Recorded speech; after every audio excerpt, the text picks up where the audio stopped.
Big three के बारे में जितने कचरे आइडियाज है ना पूरे कम्युनिटी में, उससे ज्यादा मेरे ख्याल से किसी टॉपिक पे नहीं होगा। पहली बात, तुम अपने दिमाग से ये निकाल दो कि बिग थ्री का मतलब है दुनिया के 3 बेस्ट एनिमे। ऐसा कभी नहीं हुआ था कि इस दुनिया ने एक दिन जाकर डिसाइड किया कि वन पीस, ब्लीच और नारुतो इस दुनिया के बेस्ट एनिमेज हैं। ये नहीं हुआ था। बिग थ्री कोई ओपिनियन वाली बात है ही नहीं। तुम ऐसा नहीं कर सकते कि ब्लीच को निकाल के अटैक ऑन टाइटन को रख लो, या फिर माय हीरो एकेडेमिया को रख लो, या फिर जुजुत्सु काइसेन को रख लो। ये नहीं हो सकता है। बिग थ्री एक इतिहास का हिस्सा है। It is one of the reasons why anime is as popular as it is now. देखो, बिग थ्री समझने से पहले तुमको द गोल्डन ट्रायो को समझना होगा, क्योंकि तुम्हें यह बात समझ में आनी चाहिए कि बिग थ्री का कॉन्सेप्ट आखिर आया ही क्यों और उसका प्रो जनरेटर कौन है।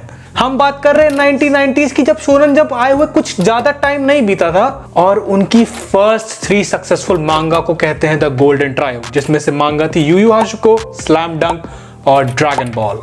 यू यू हाकुशो ने भी 78 मिलियन कॉपी सेल की, जो कि काफी इंप्रेसिव था। स्लैम डंक 1990 में लॉन्च हुई एक स्पोर्ट्स मांगा थी जिसने 178 मिलियन कॉपी सेल की भाई। ये तीनों मांगा ऐसी मांगास थी जिन्होंने इंटरनेशनल मार्केट्स को ब्रेक किया था। यू यू हाकुशो और स्लैम डंक तो फिर भी मॉडरेट थी, पर ड्रैगन बॉल का सक्सेस इतना ज्यादा मॉन्यूमेंटल था कि उन्होंने 250 मिलियन कॉपीज बेच दी थी। और रेवेन्यू का तो तुम सोच भी नहीं सकते, क्योंकि जब तुम 250 मिलियन कॉपीज बेच देते हो ना, इतना तगड़ा एनिमे बना देते हो कि वो लगभग हर एनिमे वॉचर के चाइल्डहुड का पार्ट हो, और इतने सारे अच्छे अच्छे गेम्स। सोचो कितना पैसा बनाया होगा शुएशा ने सिर्फ और सिर्फ ड्रैगन बॉल के दम पे। ड्रैगन बॉल इतना ज्यादा सक्सेसफुल हुआ, इतना ज्यादा सक्सेसफुल हुआ कि एक ब्रेक के बाद वो इवॉल्व हो गया ड्रैगन बॉल जी में, और अभी भी चल रहा है ड्रैगन बॉल सुपर के नाम पे। तो dragon ball became the staple of success in the eyes of shonen jump, क्योंकि इतना ज्यादा पैसा उन्होंने अपने इतिहास में आज तक नहीं देखा था। पर जैसे कि हर एक चीज कुछ न कुछ टाइम के बाद, चाहे कितनी भी अच्छी हो, खत्म हो जाती है। ये 3 मांगास भी इवेंचुअली कंक्लूड हो गई और उसके बाद सीरीज गिरने लगी और शोनन जंप अपने लिए एक नया सक्सेसर ढूंढने लगा। एक्चुअली एक नहीं, 3 सक्सेसर ढूंढने लगा, और वो सक्सेसर्स आए वन पीस, ब्लीच और नारुतो। तो शुरुआत करते हैं वन पीस से, क्योंकि सबसे पहले वही चालू हुआ था। भाई साहब, ओडा सेंसे ने रिकॉर्ड्स ब्रेक कर रखे हैं भाई। पब्लिशिंग रिकॉर्ड्स तोड़ दिए इस आदमी ने। आज की डेट में 500 मिलियन कॉपीज बेच चुका है ये। ड्रैगन बॉल से डबल। पूरे जापान की बेस्ट सेलिंग मांगा है ये। लगभग 11 साल तक कंटिन्यूअस बेस्ट सेलिंग मांगा थी, और आज भी इसको कोई बहुत रेयर होता है कि बीट कर दिया गया हो। शोनन जंप की पता नहीं कितनी परसेंटेज ऑफ सेल्स अभी भी वन पीस पर रिलायड है। तुम आइडिया भी नहीं लगा सकते कि वन पीस जब एंड होगा तो कितना भयानक केओस और कितना बड़ा वॉइड रह जाएगा पूरे के पूरे मांगा एज एन इंडस्ट्री में, सिर्फ शोनन जंप में नहीं। नारुतो का कल्चरल इंपैक्ट इतना ज्यादा था कि तुम आर्ग्यू कर सकते हो कि वो वन पीस से भी ज्यादा था। And in half the sales Naruto ने सिर्फ 250 मिलियन कॉपीज बेची अपने लाइफ टाइम में। पर तुम आर्ग्यू कर सकते हो कि नारुतो का कल्चरल इंपैक्ट वन पीस से ज्यादा था, क्योंकि जो वेस्ट में था ना, वन पीस उतना पॉपुलर कभी बन ही नहीं पाया। हाल ही में बन गया, पर तब नहीं था। एक तरह से तुम कह सकते हो कि Naruto was kind of the second coming of dragon ball, पर मैं स्टेटमेंट को ज्यादा अग्री नहीं करता, क्योंकि Naruto was its own thing और वो काफी अच्छा है। Naruto is also the first of the big 3 जो मैंने देखा था। और अब आते हैं तीसरे वाले पे, ब्लीच, जो कि सबसे ज्यादा कंट्रोवर्शियल एंट्री है पूरे बिग 3 में। ब्लीच की तकरीबन 82 मिलियन कॉपीज बेची जा चुकी हैं, और मैं मानता हूं कि नारुतो और वन पीस से बहुत कम है, पर ब्लीच का जितना इम्पैक्ट तुम आज जो शोनन पढ़ते हो है ना उस पे, उतना ना वन पीस का है ना नारुतो का। Writers of JJK, black clover, my hero academia और डीमन स्लेयर ने तो खुला खुला किसी ना किसी इंटरव्यू में बोल रखा है कि we are inspired from Bleach in some shape, way और form. The concept of captains from Black Clover and Hashira from Demon Slayer is directly inspired from the captains of Soul Society from Bleach. Devils, demons और curse spirits कहीं ना कहीं hollow से inspired हैं। और जो कुछ महान लोग आकर कहते हैं कि मैं ब्लीच को निकाल के अटैक ऑन टाइटन डाल दूंगा, इधर आओ चूतिया आदमी, attack on Titan shonen jump magazine में है भी नहीं, तुम कैसे ऐड कर दोगे?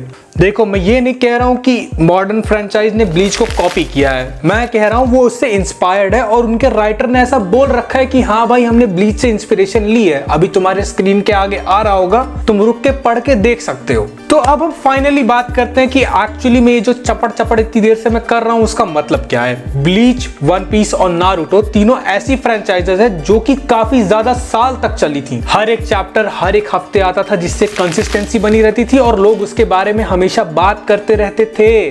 और इनकी लेंथ भी बहुत ज्यादा लंबी थी भाई। नारुतो 700 चैप्टर्स का है, ब्लीच 686 चैप्टर्स का है, और वन पीस अभी भी चल रहा है। At the time of this recording 1101 chapter आ चुके हैं। 1101 और अभी भी चल रही है। वन पीस 26 साल से चल रहा है, नारुतो को 15 साल लग गए थे और ब्लीच को भी लगभग 15 साल लग गए थे।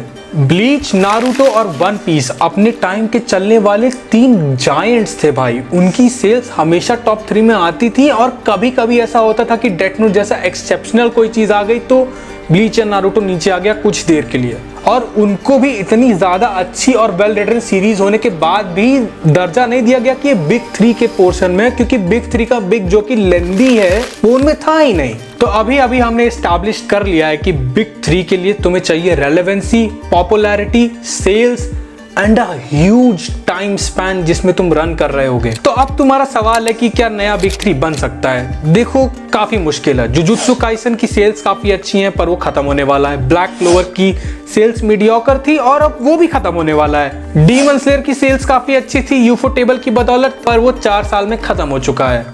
माय हीरो एकेडेमिया को हो गए लगभग 10 साल चलते हुए, विच क्वालिफाइज, बट वो न्यू जेन में नहीं आएगा, तो न्यू जेन बिग 3 नहीं हो सकता। चेनसो मैन के साथ भी यही सारी प्रॉब्लम्स हैं। जो नए नए शोनन टाइटल्स आ रहे हैं वो इतने लंबे हैं ही नहीं कि वो बिग 3 के टाइटल के पास भी आ पाए। तुम सोच रहे हो जो बिग 3 में सबसे छोटा है उसमें 686 चैप्टर्स थे।